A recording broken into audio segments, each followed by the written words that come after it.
హరి ఓం తత్సత్ స్టార్ట్ చేసినామంటే హరి ఓం తత్సత్ ఓం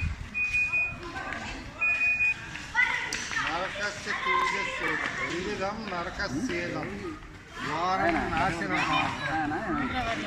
ఈ నరకానికి ద్వారాలు ఏవయ్యా అంటే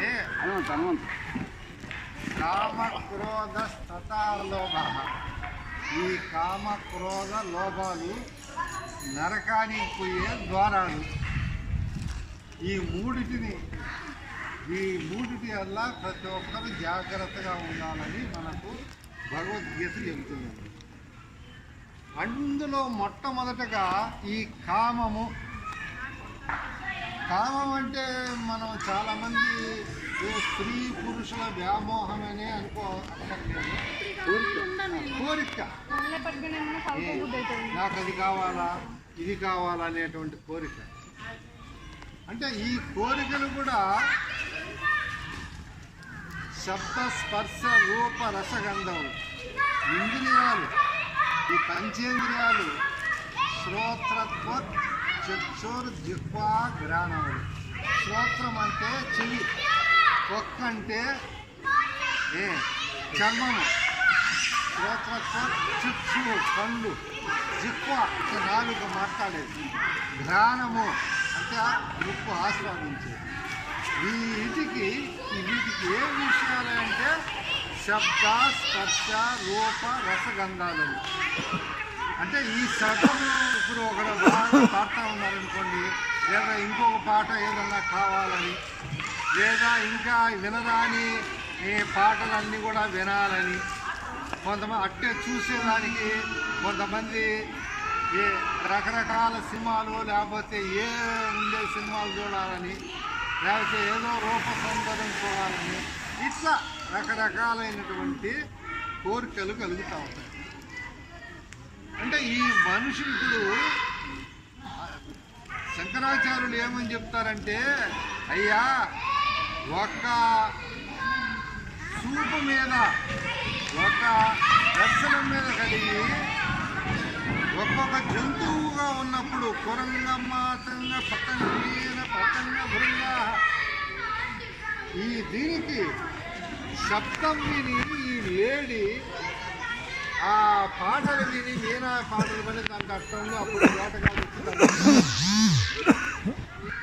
అట్లనే ఈ మాతంగ అంటే ఏనుగులు వాటి స్పర్శ మీద ఉంటుందన్నమాట. ఆ స్పర్శ సుఖంలో పడి అవి పోయి దాంట్లో పోయి ఆ గుంతలో పడిపోవడం ఇవన్నీ జరుగుతూ ఉంటుంది. అట్టే వెలుగు కాంతిని చూసి ఆ మినుగురు పురుగు పోయి అది సూర్యుడో లేకపోతే ఆ బల్బుకో పోయి దాన్ని ఆ అగ్ని నిపుణులను పోయి అది తర్వాత ఈ రుచి కోసం ఈ మీనము చేప ఏమవుతుందంటే వాడు ఎర్రను అడగాపితే ఆ ఎర్రను నేను తిందామా అని ఆ ఎర్రను వాడు గాలం వేస్తే పోయి దానికోసం అది పోయి రుచి కోసం పోయి ఉంటుంది. ఇట్లా అట్టే తుమ్మెదలు ఈ భ్రమర కీటకాలన్నీ పోయి దాంట్లో ఉన్న పుష్పంలో ఉన్నటువంటి మధువునన్నీ ఘ్రాణించాలి అని మనం అనుకున్న ఒక ఘ్రాణము ఆ పుష్పాలు లేకపోయి అవి తెరుచుకొని అవి విచ్చుకున్నప్పుడు ఇంకా తాగుతున్నది అవి లోపల అట్టే ఉండిపోయి సాయంకాలం అయితే ఆ పుష్పాలు గుంచుకోపోయి అవి అట్టే లోపల ఒక్కొక్క జీవికి ఒక్కొక్క రకం ఉన్నటువంటి ఇంద్రియం చేత అవి చాలా కామోద్రేకంతో ఆ విధంగా పడుతున్నాయి. మరి మనిషికి 5 రకాలైనటువంటి కోరికలు కామ దృశ్యాలు ఎన్నున్నప్పుడు వీడు ఎంత జాగ్రత్తగా ఉండాలా. కాబట్టి పంచధీరేవ పంచే ఒకటిగా ఉండేది ఇటువంటి వీటిల్లంతా నిగ్రహం. ఇది సామాన్యం కాదు. కామాన్ని జయించడం అంటే కామి కాంచనాలని పెద్దవాళ్ళము మనం మరి పురాణంలో కూడా ఒకసారి చెప్తున్నాము. ఇది వ్యాస భగవానుడు విద్యాంసతి నకర్షతి, పండితులు కానీ అంటే గొప్ప జ్ఞానులు కానీ వీళ్ళంతా ఈ కామముని గురించి వీళ్ళు బయటపడలేరు అని వేదవ్యాసుడు రాస్తూ గ్రంథము పెట్టినాడు. అప్పుడు జయముని ఈయన శిష్యుడు కదా, జయముని చూసినాడు దాన్ని. ఆయన అట్ట పోతాను ఏం చేసినాడు అంటే ఈ విద్వాంసులను పండితులను వీళ్ళు కామాన్ని జయించగలరు అని అర్థంలో రాసేసినాడు, మార్చేసినాడు.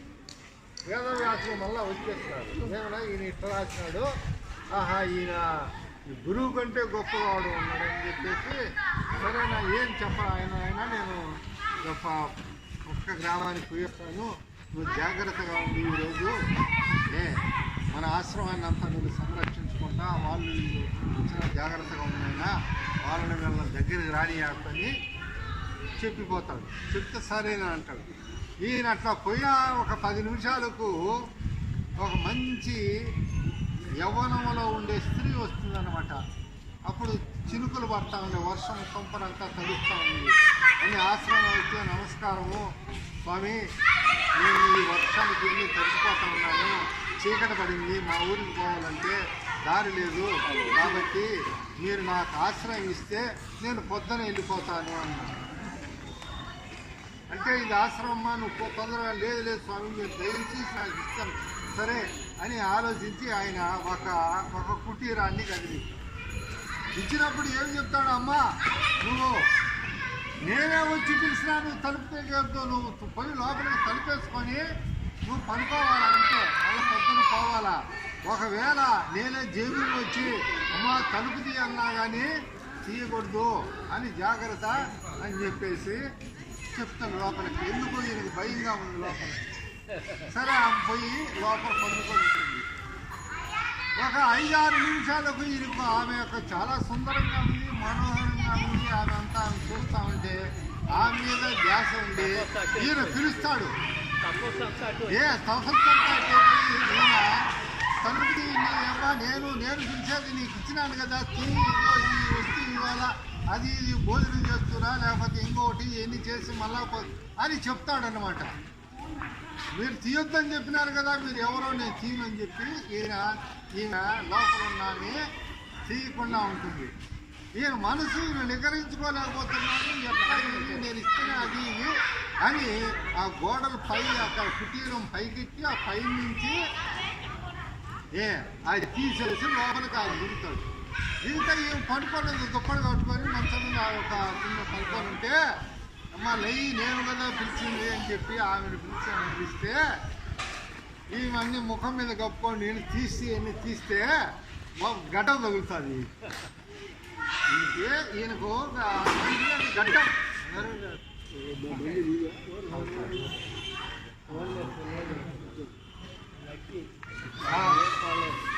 ఆ గడ్డం తెలిసి ఆ గడ్డం ఇది మనిషి అన్నమాట.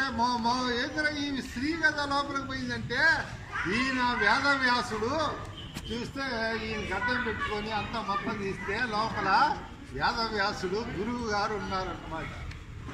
గురువు గారు చెప్పిన మాట రాసినాడు కదా. మొన్న మనకు జీవుని గురించి కూడా ఆ సూత్రంలో వచ్చిందన్నమాట. జీవుని గొప్పవాడు ఏంటి చెప్పిన మనం అనుకున్నాం. ఈ జైమిని భారతం రాసినాడు కదా, ఆ భారతంలో ఇటు రాసినాడు ఆయన గురించి వచ్చిందన్నమాట.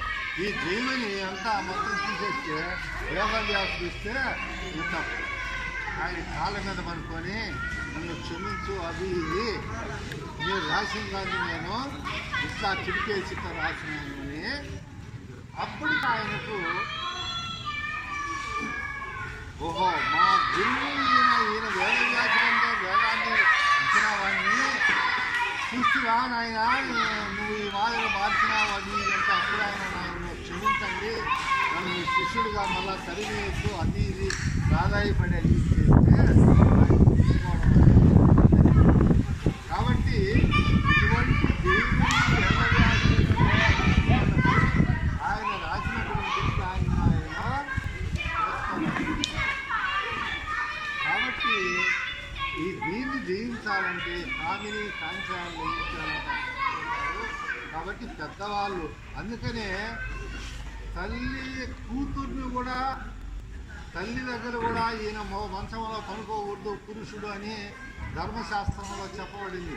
మన కూతురే కదా మనం పక్కన పడుకోకూడదు, తల్లే కదా అంటే ఒక వయసు వచ్చిన తర్వాత వేరుగా పనుకోవాలి అని శాస్త్ర నియమం అన్నమాట.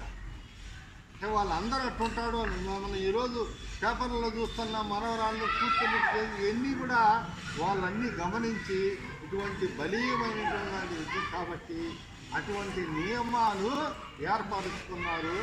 వాటిని నిగ్రహించుకునే దానికి నిగ్రహ శక్తితో రావాలి, ఉండాలి అనేది అందరూ తెలుసు. అది శ్లోకాన్ని